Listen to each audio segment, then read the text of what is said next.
નમસ્કાર દર્શક મિત્રો, આપ જોઈ રહ્યા છો સૌરાષ્ટ્ર ધારા ન્યૂઝ। હવે જોઈએ અગત્યના સમાચાર। અમરેલીના ધારી ખાતે રાજ્યના મુખ્યમંત્રી ભૂપેન્દ્રભાઈ પટેલના હસ્તે ₹32.13 કરોડના ખર્ચે તૈયાર થયેલ પોલીસ આવાસ અને નિર્મિત next generation police station DYSP ઓફિસનું લોકાર્પણ કરવામાં આવ્યું।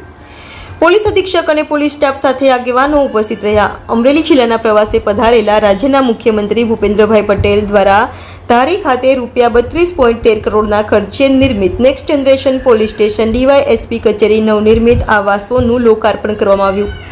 સમય સાથે કદમ મિલાવતા ભવિષ્યની જરૂરિયાતોને ધ્યાનમાં લઈ પોલીસ તંત્ર દ્વારા આધુનિક ઢબે પોલીસ સ્ટેશન સહિતની વ્યવસ્થાઓનું નિર્માણ કરવામાં આવ્યું।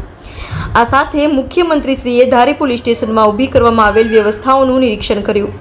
આશરે 1433 ચોરસ મીટર ધરાવતું આ પોલીસ સ્ટેશન ગ્રાઉન્ડ સહિત 2 માળ ધરાવે છે। પોલીસ સ્ટેશનમાં ગાર્ડ રૂમ, સેલીપોર્ટ, મુદ્દામાલ room, general waiting room, PSO, wireless, ladies gents lockup room, PSI room અને પીઆઈ રૂમ, ઇન્ટ્રોગેશન રૂમ સહિતની સુવિધાઓથી સજ્જ કરવામાં આવી। આ સાથે ધારી પોલીસ સ્ટેશન ખાતે ₹568.95 લાખના ખર્ચે 1913 ચોરસ મીટર બિલ્ડઅપ એરિયામાં બંધાયેલ કક્ષા B32, C1 તથા E1 આવાસોનું તકતી અનાવરણ કરી લોકાર્પણ કરવામાં આવ્યું।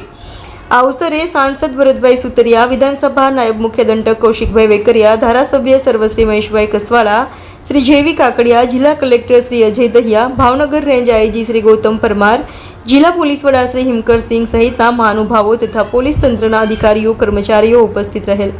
રિપોર્ટર અશોક મણવર, સૌરાષ્ટ્ર ધારા ન્યૂઝ, અમરેલી।